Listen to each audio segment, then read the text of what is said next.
E como era a semana da nossa conferência Raízes, que foi uma bênção, né? Como foi a semana da nossa conferência, naquele domingo trouxe uma relação entre o primeiro amor e estar enraizado em Cristo, como um elemento de complementariedade e progressão da caminhada cristã. Sendo o primeiro amor o ponto de partida, aquele momento em que os olhos brilham na presença do Senhor, a chama ardente no coração pelo Evangelho, e o estar enraizado em Cristo representando a profundidade e a estabilidade desse relacionamento que iniciou lá no primeiro amor. Hoje, ainda em Apocalipse, ainda no segmento das cartas enviadas às 7 igrejas da Ásia Menor, eu gostaria de trabalhar e conversar com vocês a exposição da carta enviada à igreja de Filadélfia. Portanto, abra sua Bíblia em Apocalipse, capítulo 3, no verso 7 em diante, eu vou ler na NAA.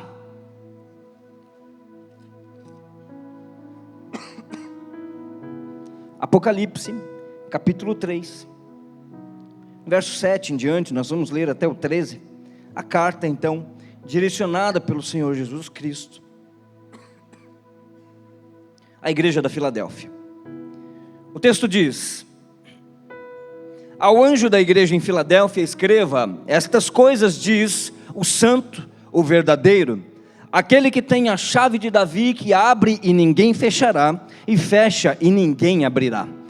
Conheço as obras que você realiza, eis que tenho posto diante de você uma porta aberta, a qual ninguém pode fechar.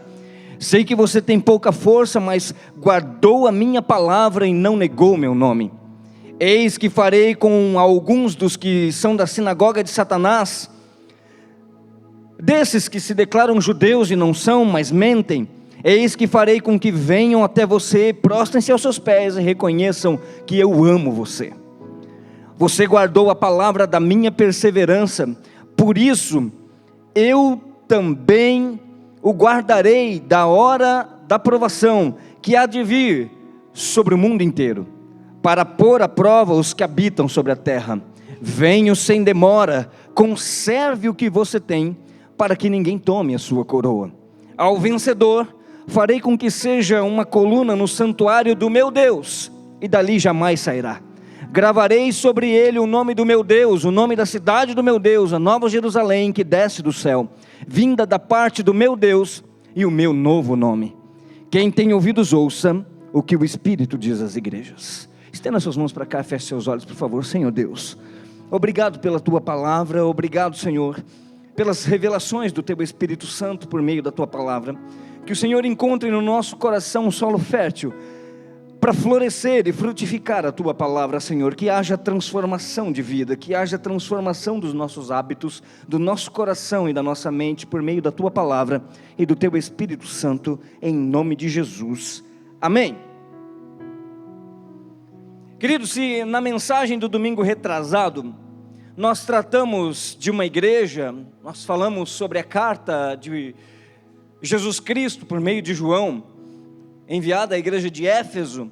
Então, se nós tratamos de uma igreja que recebeu muitos elogios relativos ao seu empenho no serviço do reino, por ser uma guardiã da sã doutrina, combatendo os falsos mestres, os falsos apóstolos, os falsos ensinadores, os falsos mestres judaizantes da época, inclusive elogiada por combater os nicolaítas, que era um grupo que dizia que tudo bem você fazer ou viver uma vida dissoluta lá fora, desde que você participe aqui na igreja, está tudo certo.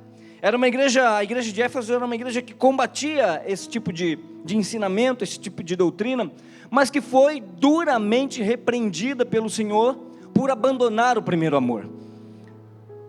Nesse texto, na carta que nós analisamos e meditamos, e por meio da exposição da palavra fizemos no domingo retrasado, nós vemos a dura repreensão do Senhor Jesus a uma igreja que tinha vários atributos de serviço, mas que tinha abandonado aquilo que era primordial para o Senhor Jesus Cristo e aquilo que é primordial para o Senhor Jesus.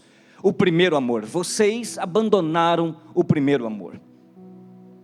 Na carta então que nós lemos hoje, nós nos deparamos com uma igreja que só recebeu elogios. Das 7 cartas enviadas, as 7 igrejas, essa foi a única carta, ou essa foi a única igreja que só recebeu elogios. Não houve repreensão, era uma igreja irrepreensível. Jesus destaca nessa igreja então 2 grandes atributos. Destaca a sua fidelidade e a sua perseverança, fazendo-lhe grandes promessas. Portanto, sob o tema fidelidade e perseverança, repita comigo: fidelidade e perseverança, os atributos de uma igreja viva. Portanto, sobre o tema fidelidade e perseverança, atributos de uma igreja viva, eu quero tratar um pouco sobre uma igreja que se mantém fiel e perseverante mesmo em meio às dificuldades e tribulações. Falaremos então da igreja de Filadélfia. Ainda nessa introdução, me permitam rememorar o contexto em que João escreve o livro das Revelações, o livro de Apocalipse. Vocês devem lembrar que nós falamos que este livro foi escrito durante o reinado, ou durante o governo do imperador Domiciano, de 81 a 96 depois de Cristo. Domiciano, que era considerado o segundo Nero, por sua crueldade, por ser perverso, perseguidor da igreja. Neste período, neste momento, João, já em idade avançada, é levado para uma ilha do mar Egeu, uma espécie de colônia penal. Ele é levado então para a ilha de Patmos.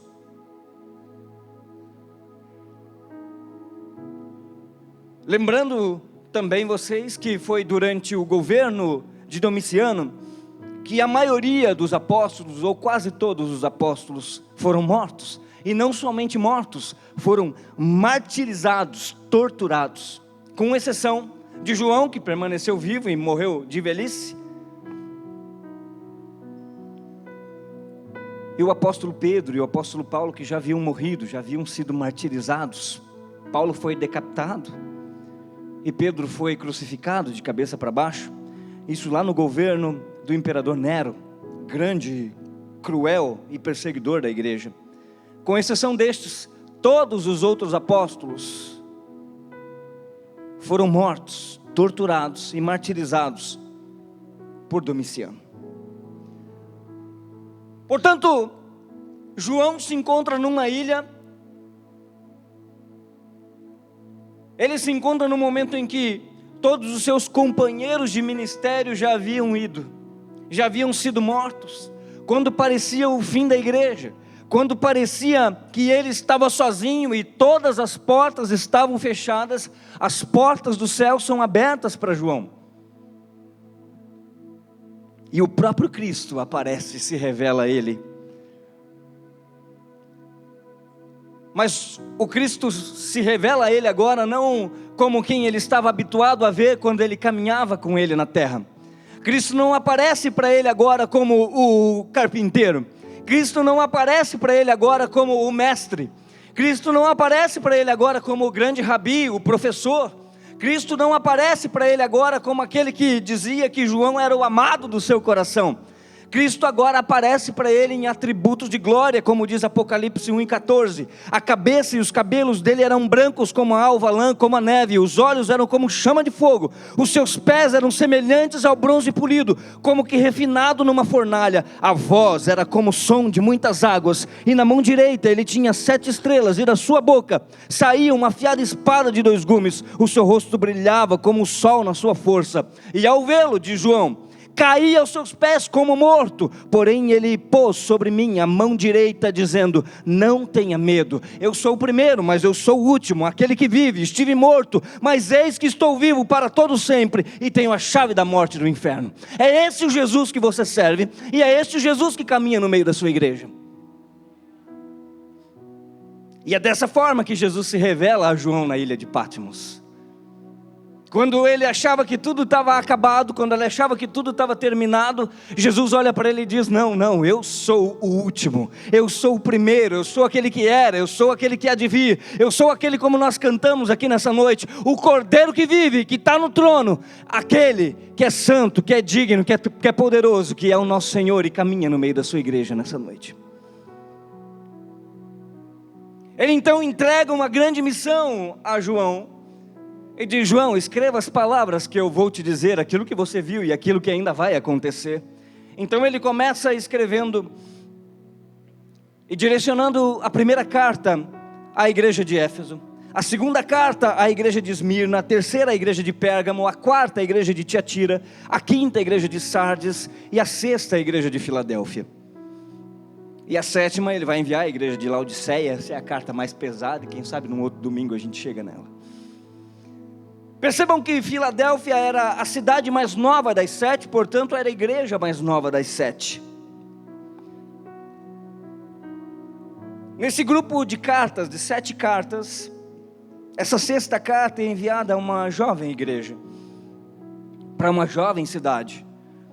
Cidade fundada por colonos, por ex-escravos, no reinado de Átalo II, ela recebe esse nome de Filadélfia, porque Átalo amava tanto o seu irmão Eumenes, e deu o nome da cidade de Filadélfia em homenagem ao seu irmão, que quer dizer amor fraternal. Filadélfia quer dizer amor fraternal ou amor entre irmãos. Essa cidade ficava localizada numa região estratégica, ficava bem na rota do Império Romano para o Oriente. Essa era uma cidade chamada de Porta do Oriente. Mesmo sendo pequena, era uma cidade importante no contexto econômico e social daquela época. Contudo, era uma igreja que sofria com muitos terremotos, era uma cidade que sofria com muitos terremotos. A cidade de Filadélfia era uma cidade que passou por uma série de reconstruções, e aí você vai se identificando aí. A cidade passou por uma série de reconstruções, assim como a igreja precisou se reconstruir várias vezes por conta dos terremotos que ela enfrentou. Numa dessas reconstruções, inclusive patrocinadas pelo Império Romano na pessoa de Tibério César, em homenagem a ele, a cidade passou a ser chamada de Neo-Cesareia, ou a nova cidade de César. Portanto, quando Jesus escreve essa carta aos irmãos de Filadélfia, ele se comunica com essa igreja dentro de uma realidade que os irmãos da Filadélfia estavam habituados a viver. Portanto, quando ele fala sobre coluna do santuário, ele fala de uma cidade que entendia bem de coluna, porque havia reconstruído várias vezes a sua própria cidade. Quando ele falava de gravar o nome do meu Deus, ele falava para uma igreja, falava para uma cidade que havia mudado de nome algumas vezes. Tanto que lá na frente, na sua história, ela passa a se chamar Flávia, essa cidade, em homenagem ao imperador Flávio. Então, Jesus direciona a sua mensagem a uma igreja que se destacava por sua fidelidade e perseverança, uma igreja que não negava o nome de Cristo, uma igreja firme e enraizada em Jesus. Vamos então conhecer um pouco mais sobre essa igreja, entrando na exposição do texto e na aplicação da mensagem de hoje. Coloca para mim, por favor, Apocalipse 3:7. E o texto diz: ao anjo da igreja em Filadélfia, escreva: estas coisas diz o santo e verdadeiro, aquele que tem a chave de Davi, que abre e ninguém fecha, e que fecha e ninguém abre. Jesus, depois daquela apresentação que ele faz lá em Apocalipse 1, depois que ele se apresenta daquela forma, ele se apresenta agora particularmente às igrejas, e ele se apresenta à igreja de Filadélfia como o santo e verdadeiro. A cidade de Filadélfia, que também era conhecida por ser uma cidade com muitos templos de deuses pagãos, era inclusive conhecida como a segunda Atena, de tantos templos pagãos que tinha por lá. Ou seja, era uma cidade também tomada pela idolatria. Jesus se apresenta dizendo: eu sou o santo e verdadeiro. Sim, tem muitos deuses por aí, mas só tem um que é santo, só tem um que é verdadeiro. Então ele diz: sou eu, o santo, o verdadeiro, aquele que tem a chave de Davi, que abre e ninguém fecha, e que fecha e ninguém abre. Jesus se apresenta como aquele que tem autoridade e poder absoluto, o único santo, o único verdadeiro. Ele se apresenta como aquele que detém o poder sobre todas as coisas. Sim, é esse o Deus que nós servimos, e nós precisamos relembrar, meus queridos, o poder do Deus que nós servimos. Ah, pastor, mas estou chegando no final de 2025, em que eu achava que seria o ano da minha vida e não foi. Deus está no controle de todas as coisas. Ah, mas as coisas estão indo de mal a pior. Deus está no controle de todas as coisas. Ah, mas as coisas não estão saindo do jeito que eu queria. A minha carreira não está andando do jeito que eu queria. A minha saúde não está do jeito que eu queria. Deus está no controle de todas as coisas. Se você entregou o seu coração ao Senhor, você precisa confiar que Ele tem o controle de todas as coisas e domina todas as coisas. Esse é o Deus que nós servimos. Nós servimos um Deus que tem poder. E nós precisamos lembrar disso, porque muitas vezes nós subestimamos o poder de Deus e confiamos mais no poder do nosso braço, na nossa inteligência e nos diplomas que a gente tem, nos idiomas que a gente fala, nos bens que a gente possui, no salário que a gente ganha, na postura que a gente tem. Mas Deus está no controle de todas as coisas, sobre a nossa vida, sobre a nossa família, sobre a nossa igreja e sobre o nosso país. Ele controla todas as coisas e governa todas as coisas. Nós precisamos confiar nisso. Porque quando nós confiamos nisso, a nossa jornada fica um pouco mais leve, fica um pouco mais tranquila, porque tudo está no governo daquele que nos chamou. Ele segue então dizendo no verso 8: conheço as obras que você realiza, eis que tenho posto diante de você uma porta aberta, a qual ninguém pode fechar. Sei que você tem pouca força, mas guardou a minha palavra e não negou o meu nome. Jesus, tal como ele fala com a igreja de Éfeso, que nós falamos no domingo retrasado, ele destaca a igreja de Filadélfia como uma igreja ativa no serviço do reino, uma igreja que tinha excelência nas suas obras, uma igreja que trabalhava, não ficava de braços cruzados, era uma igreja que trabalhava. Conheço as tuas obras. E aí vem uma primeira promessa, anota aí, vem a primeira promessa para essa igreja: eis que tenho posto diante de você uma porta aberta e ninguém pode fechar. Nós estávamos falando de uma igreja jovem, nós estávamos falando de uma igreja situada numa cidade vítima de vários terremotos, que passava por várias reconstruções. E aí você vai se identificando. Uma igreja que passava por vários recomeços, por várias reconstruções. Jesus então diz: eu tenho uma porta aberta que ninguém pode fechar. Fala de uma porta de expansão ministerial, fala de uma porta missional, fala de uma porta de crescimento e de amadurecimento dessa igreja. E é isso que nós declaramos a igreja AME nessa noite. Há uma porta aberta diante dessa igreja que ninguém pode fechar. Essa é uma porta de expansão ministerial. E eu não estou falando só de número, eu estou falando de crescimento espiritual, de fundamento, de raízes, de amadurecimento de fé, de perseverança e fidelidade. É isso que Deus quer para a sua igreja. E ele segue dizendo: sei que você tem pouca força. Dado o contexto e o conteúdo dessa carta, fica claro que Jesus não falava de força espiritual, porque era uma igreja bem fundamentada, bem enraizada. Não se trata disso. Não se tratava de força espiritual, mas por ser uma igreja jovem, situada numa cidade com vários recomeços, era uma cidade com pouca capacidade de realização, era uma igreja com pouca capacidade de realização, de pouca relevância, de pouca expressividade. Eu sei que você tem pouca força, que você é uma igreja nova, numa cidade de várias reconstruções, mas guardou a minha palavra e não negou o meu nome.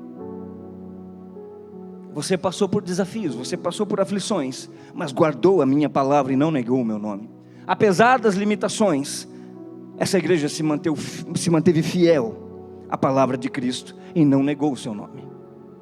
Apesar das aflições, apesar dos recomeços, a igreja se manteve firme, se manteve fiel, se manteve perseverante, porque fidelidade e perseverança são atributos de uma igreja viva.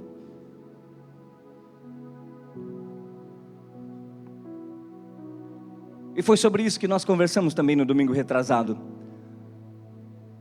Sobre uma porta aberta sobre essa igreja. Porque pouco nos importa o número. De nada nos adianta termos uma igreja numerosa com centenas de pessoas aqui todos os domingos que não permanecem. Falamos sobre o grande desafio de não sermos uma igreja de novos convertidos, lembra? E passarmos a ser uma igreja fundamentada em Cristo. Sim, que traz novas pessoas. Em que as pessoas olham para essa igreja e vê uma porta aberta para aceitarem Jesus, para reconciliar. E o pastor Lennon falou sobre o testemunho dessa manhã. Um casal de mais de 60 anos de idade. Descobri agora há pouco que são os avós da Aline, do Joãozinho. Já havia lá no casamento do João e da Aline, já havia sido uma mensagem plantada. Ele nos testemunhou hoje de manhã, o Senhor. A mensagem que foi ministrada lá no casamento já tocou o meu coração. E já tem um mês que eu venho vindo na igreja todos os domingos. E hoje de manhã, em lágrimas, ele, junto com a sua esposa, entregou a sua vida ao Senhor. Essa é uma igreja viva. Mas pouco nos importa o número, se nós não estivermos fundamentados e firmes no Senhor.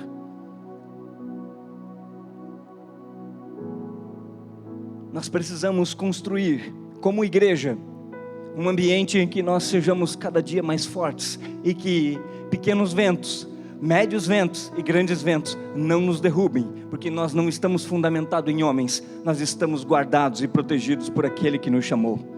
Aquele que abriu uma porta diante da sua igreja, que tem a chave de Davi, que abre e ninguém fecha, e que fecha e ninguém abre. É nele que nós estamos fundamentados, porque ele está no controle de todas as coisas. Sei que você tem pouca força, sei que você tem pouca relevância, mas você guardou a palavra e não negou o meu nome. Sei que você passou por dificuldades, que você passou por reconstruções, que você passou por 2 recomeços, Igrejame, mas diante de ti tem uma porta aberta que ninguém pode fechar. Verso 9: eis que eu farei com alguns dos que são da sinagoga de Satanás, desses que se declaram judeus e não são, mas mentem, eis que farei com que venham até você, prostrem-se aos seus pés e reconheçam que eu amo você. Os crentes ou os cristãos da Filadélfia sofriam e enfrentaram severas perseguições dos judeus chamados da sinagoga de Satanás, como o próprio Jesus disse. Esses são judeus ou mestres judaizantes que acusavam os cristãos da Filadélfia de não serem salvos porque eles não eram descendentes de Abraão, porque eles não eram descendentes de tal linhagem e não guardavam tais costumes, por isso eles não eram salvos. Jesus então complementa dizendo: eis que farei com que venham até você, prostrem-se aos seus pés e reconheçam que eu amo você. O texto fala sobre os inimigos sendo humilhados diante da igreja de Filadélfia e tendo que reconhecer o amor de Cristo sobre essa igreja. Sim, é uma igreja perseguida, sim, é uma igreja angustiada, mas que não negou o meu nome, e que eu vou provar para essa igreja, eu vou provar para os seus inimigos, vou provar para aqueles que falam de você, que eu amo você. O meu amor está derramado sobre essa igreja, a minha graça está derramada sobre essa igreja, porque não importa o vento que vier, o amor de Cristo sustenta essa igreja. Verso 10 então diz: você guardou a palavra da minha perseverança, por isso também eu o guardarei da hora da provação que há de vir sobre o mundo inteiro, para pôr à prova os que habitam sobre a terra. Eis aí então a segunda promessa que Jesus faz a essa igreja, em função da perseverança. Percebam o texto: você guardou a palavra da minha. Você guardou a palavra da minha. Por isso, ou seja, em função de, por causa disso, ou seja, uma coisa diretamente ligada à outra. Você fez isso, eu vou fazer isso. porque você guardou a palavra da minha perseverança, eu também o guardarei da hora da provação, que há de vir. Sim, a provação vem sobre a igreja, a provação vem sobre mim, vem sobre a sua vida. E Jesus não disse para a igreja de Filadélfia: não, vocês não vão passar por provação, fiquem tranquilos. Não é isso que diz o texto.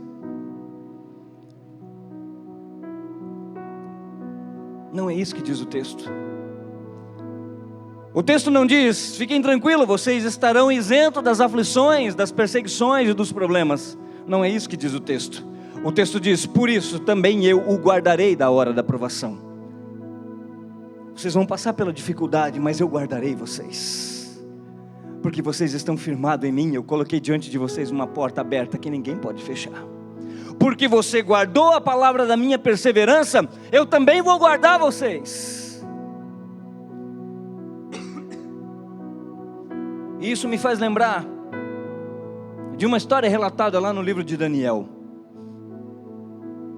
em que haviam 3 meninos, 3 jovens, Sadraque, Mesaque e Abednego,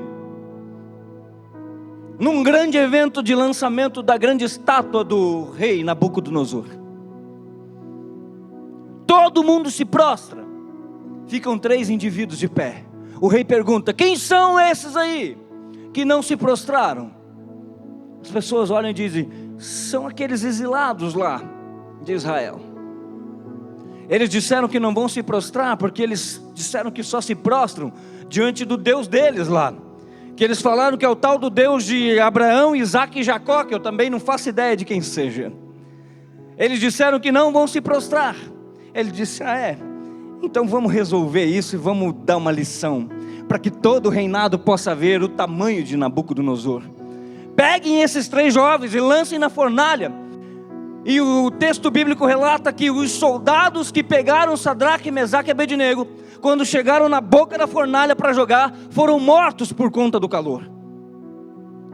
Nabucodonosor, satisfeito, fala para toda a comunidade: eis aí a lição dada, porque aqui tem o rei sobre todos. Mas de repente ele olha para dentro da fornalha e ele vê que tem 3 jovens caminhando por lá. E ele diz: mas o que está acontecendo? Esses jovens já deveriam estar mortos. Só que aí aparece no meio dos 3 jovens o que a Bíblia chama de um homem resplandecente em cor âmbar. E ele caminhava no meio do fogo. Ele caminhava e guardava os meninos, guardava Sadraque, Mesaque e Abednego na hora da provação. Ele não os livrou da provação, mas ele estava lá no momento da provação. Ele era o 4º homem da fornalha, livrando e protegendo. Esse é o Deus que você serve, que não livra da provação, mas diz: eu estarei convosco todos os dias até a consumação do século. Ele não te isenta das aflições, dos problemas e das dificuldades, mas diz: não temas, porque eu sou contigo. Não te assombres, porque eu sou teu Deus. Eu te ajudo e te sustento com a destra da minha justiça. Esse é o Deus que você serve. Aleluia, você acredita nisso?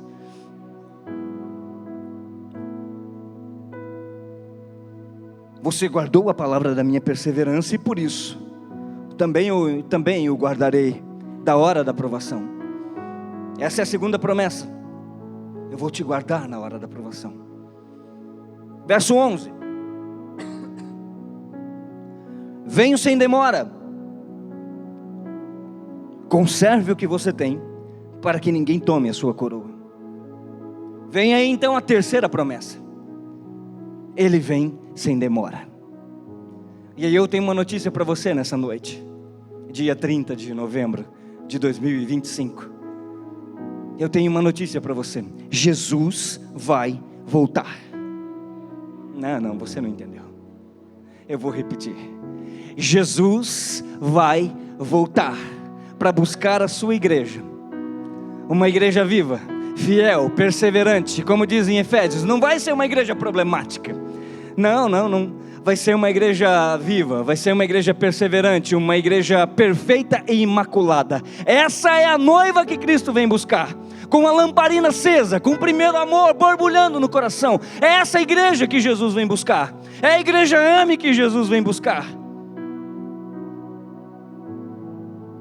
E nós precisamos voltar a falar sobre isso, porque nós estamos vivendo como esse dia não fosse chegar. Nós devíamos levantar todos os dias e dizer: oh Maranata, ora vem Senhor Jesus.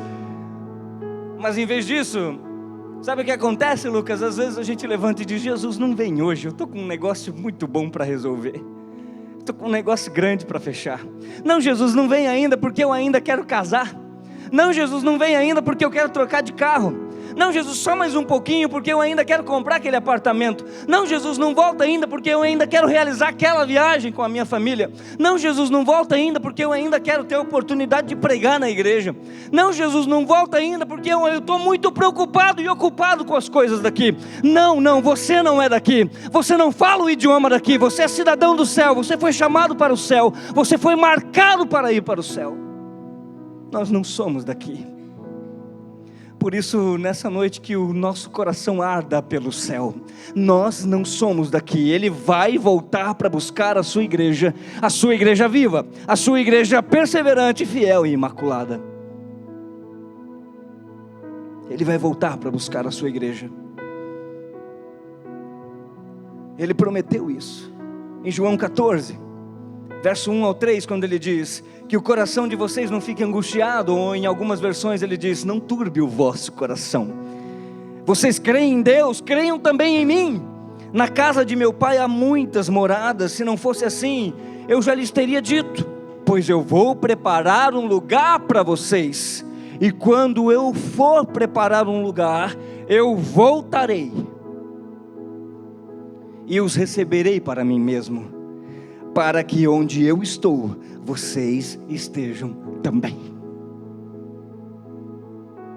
Ele deixou o Consolador, mas não é suficiente para ele. A promessa é: eu vou voltar, para que onde eu estiver, à destra do Pai, onde eu estiver, vocês também estejam comigo.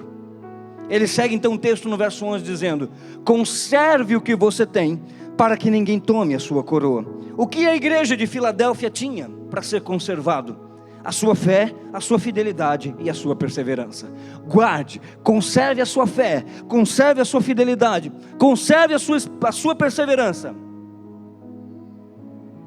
para que ninguém tome a sua coroa. No final da sua vida, já prestes a ser decapitado, Paulo escreve a sua segunda carta. Isso era na sua segunda prisão, quando ele já estava para ir ser decapitado. Ele escreve a sua segunda carta a Timóteo. Lá no capítulo 4, verso 7, ele vai dizer: combati o bom combate. Clássico esse texto, né? Combati o bom combate, completei a carreira e guardei a fé, conservei a fé. Desde agora me está guardada a coroa da justiça, que o Senhor, o reto juiz, me dará naquele dia. Mas não somente a mim, mas também a todos os que amam a sua vinda.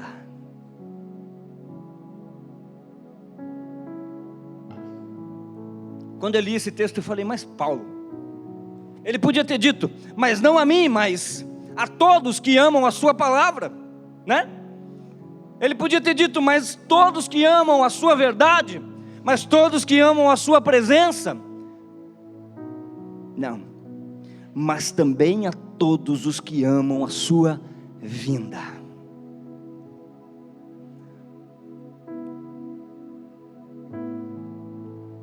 Não basta amar a palavra, não basta amar a presença, é necessário ansiar pela sua vinda, é necessário ansiar pela sua volta, porque para aqueles que amam a sua vinda, desde agora está guardada a coroa da justiça. É sobre isso que João está falando, para que ninguém tome a sua coroa, a coroa da justiça, aquilo que o justo juiz vai colocar na cabeça de todos aqueles que se encontrarem com ele naquele dia, e ele dizer: vinde bendito de meu Pai, para a morada que lhe está preparada.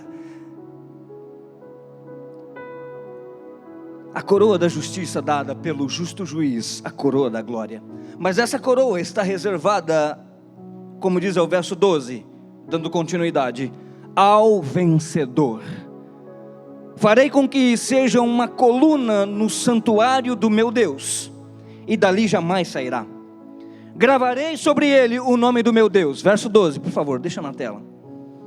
Gravarei sobre ele o nome do meu Deus, o nome da cidade do meu Deus, a nova Jerusalém que desce do céu, vinda da parte do meu Deus, e o meu novo nome.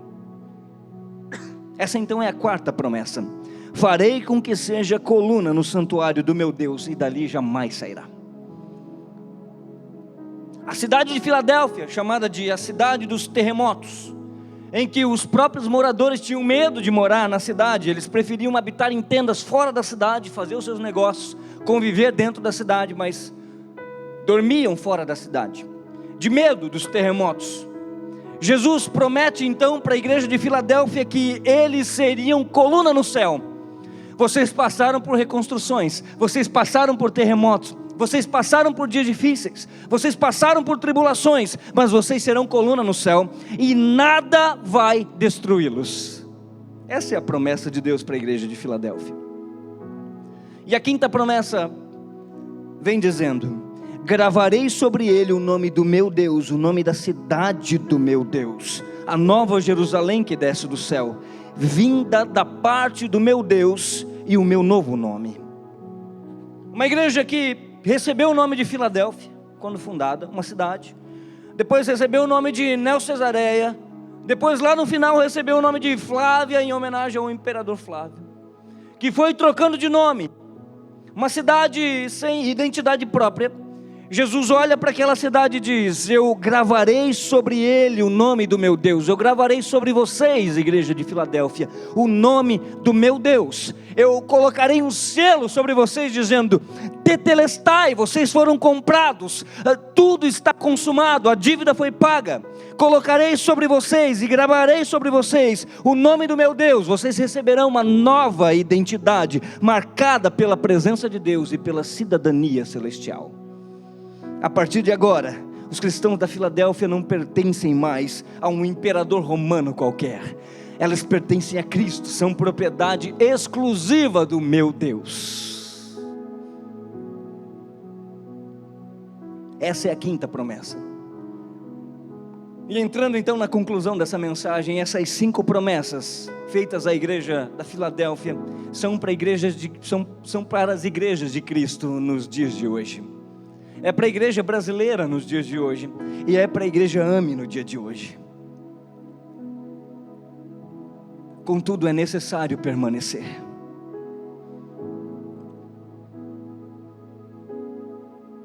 É necessário manter a fé, a fidelidade e a perseverança.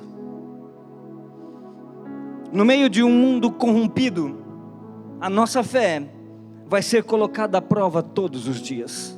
No meio de um mundo corrompido, a nossa perseverança vai ser colocada à prova todos os dias. Você já percebe isso, não percebe? Sua fé, sua fidelidade, sua perseverança sendo colocada à prova todos os dias. E aí, a gente não entende porque algumas pessoas estavam caminhando com a gente até esses dias e não estão mais. A gente não entende porque as pessoas estavam vindo no GP, estavam animadas e daqui a pouco desanimaram. Não guardaram a fé, não guardaram a fidelidade e não guardaram a perseverança. Eu preciso te alertar nesta noite que não foi o líder do GP que morreu por você. Não foi o pastor Leno, a pastora Marlise, a pastora Gil, o pastor Judex, Josi, enfim, não foi. Foi Jesus Cristo que entregou a vida por você. Não desista da sua fé. Jesus vai voltar e Ele vai buscar uma igreja. Quem é a igreja aí? Quem é a igreja aí? Levante a mão. Quem é a igreja aí? Levante a mão. A igreja não são essas 4 paredes, aqui é só o templo que a gente frequenta. Nós somos igreja. Diz: eu sou igreja. Eu sou igreja. E é essa igreja que Jesus vai buscar. E quando Ele voltar, mesmo no mundo corrompido, se você acha que está difícil hoje, daqui para frente é só para trás, irmão. Jesus disse: no fim dos dias, o amor de muitos vai esfriar.